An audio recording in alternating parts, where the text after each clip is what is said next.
করি দুটো ইনসিডেন্ট সব থেকে বড়, পিতামহ ভীষ্মের মৃত্যু এবং কর্ণের মৃত্যু। এই দুটো জিনিস, এই দুটো ঘটনা ছলনা ছাড়া সম্ভব ছিল না। এক্স্যাক্টলি।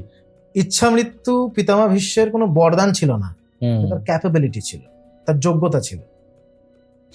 পিতামহ ভীষ্ম যখন অম্বালিকাকে কাশীরাজের সভা থেকে নিয়ে আসেন, মানে স্বয়ম্বর সভা থেকে জিতে নিয়ে আসেন, সেখানে যখন উনি ঢোকেন, উনি বলেন যে আমার সাথে যদি কেউ লড়তে সামর্থ্য হয়, কারণ যদি সামর্থ্য থাকে তাহলে সে লড়ুক, নাহলে কাশীরাজ আপনার 3 কন্যাকে আমার কাছে আমাকে সঁপে দিন, আমি ওদের রানী করে রাখতে চাই।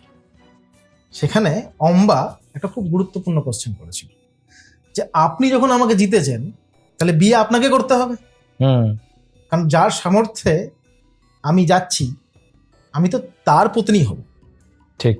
কিন্তু ভীষ্ম এদিকে অলরেডি ভীষ্ম প্রতিজ্ঞা নিয়েছিলেন যে উনি বিয়ে করবেন না, যাতে ওনার কোনো সন্তান না হয় এবং সেই সন্তান যাতে হস্তিনাপুরের সিংহাসনে কখনো না বসতে পারে। ঠিক। তো ভীষ্ম সেই মুহূর্তে এমন একটা জায়গায় ছিলেন, মানে সামর্থ্যের দিক থেকে, যে ঋষি পরশুরাম ছাড়া, মানে তার গুরু এবং পরশুরামের যত শিষ্য ছিলেন, মানে কর্ণ থেকে শুরু করে দ্রোণাচার্য থেকে শুরু করে সব থেকে বেস্ট স্টুডেন্ট ছিল ভীষ্ম। কারণ নৈতিক দিক থেকে ভীষ্ম নীতি আমরা পড়ি, ভীষ্ম নীতি প্রচন্ড স্ট্রং ছিল, খুব একগুঁয়ে নীতি, যেটা ও একবার বললো মানে বললো, সেটাই হবে আর সেটাই করবে, যত কষ্ট হোক, যত লাঞ্ছনা গঞ্জনা হোক। কৃষ্ণের ক্ষেত্রে এমন একজন মানুষকে মারা ইম্পসিবল ছিল। শ্রীকৃষ্ণকে আমরা এই মুহূর্তে ঐশ্বরিক ক্ষমতাযুক্ত একজন ভগবান মানি, তাকে পুজো করি, কিন্তু আদতে যখন মহাভারত চলছিল তখন কিন্তু তিনি সেটা ছিলেন না। তিনি একজন এমন মানুষ ছিলেন যিনি মস্তিষ্কের দিক থেকে এবং বাহুবলের দিক থেকে, কূটনৈতিক জ্ঞানের দিক থেকে, শাস্ত্রের দিক থেকে অগাধ পাণ্ডিত্য ছিল। এটাই তার ট্যালেন্ট, এটা তার শক্তি সব থেকে বড়। ভগবান মানে তো 6 রকম গুণ থাকে না, যেটা ভগ বলা হয় আর কি, ভাগ শব্দ থেকে ভগ এসছে আর কি, তো ভগবান তাদেরকে বলা হতো। ঈশ্বর ইজ আ ডিফারেন্ট টাইম। ঠিক। ভগবান তো শ্রীকৃষ্ণকে অবভিয়াসলি ভগবান বলাই যায়, কিন্তু যে সময় মহাভারতের যুদ্ধ হচ্ছিল সেই সময় কিন্তু তিনি ওই মহাভারতের যুদ্ধের একটা পার্ট, সেই সময় তো তিনি ঈশ্বর নন, একটা পার্ট।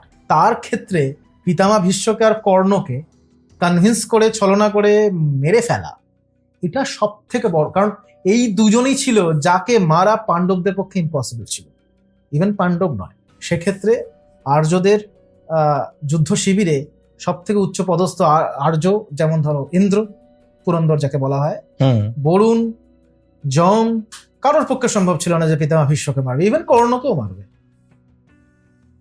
আচ্ছা। কিন্তু ভীষ্ম একগুঁয়ে ছিল। কিন্তু ভীষ্মকে হয় না, নারকল যেরকম হয় না, উপরে খুব কঠিন ভেতরে খুব নরম, তো ভীষ্ম তো অলরেডি গিল্ট ছিল, যেহেতু জানতোই যে হ্যাঁ হস্তিনাপুর পুরো সিংহাসনে আমি বসিনি, এটা সব থেকে বড় ভুল।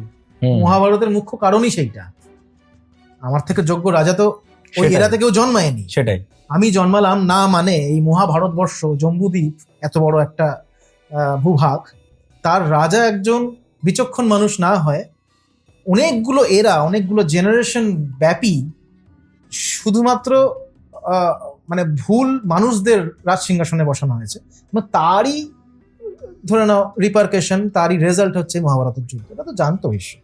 সেটাকে মনে করিয়ে তাকে গিল্টের বেঁধে তাকে মৃত্যুবরণ করানোটা ছিল কৃষ্ণের কাজ। কৃষ্ণের অস্ত্রের দরকারই ছিল না, গিল্টের থেকে বড় অস্ত্র তো কিছু নেই। অস্ত্র তো তোমার মধ্যেই আছে, তোমাকে গিল্টে ফেলে দেওয়া, তোমার সব শক্তি শেষ, তুমি কি করবে? তুমি মনের কাছে হেরে গেলে মানে তুমি তো ধনুক তো তুলবে কি করে? সেটা একটা বড় কাজ ছিল, সেটা কিছু না থাকলে পসিবল ছিল না, ইম্পসিবল। শুধুমাত্র অস্ত্র তুলে এবং শস্ত্র তুলে পিতামহ ভীষ্মকে এবং কর্ণকে মারা সম্ভব ছিল, ভগবানের পক্ষেও নয়।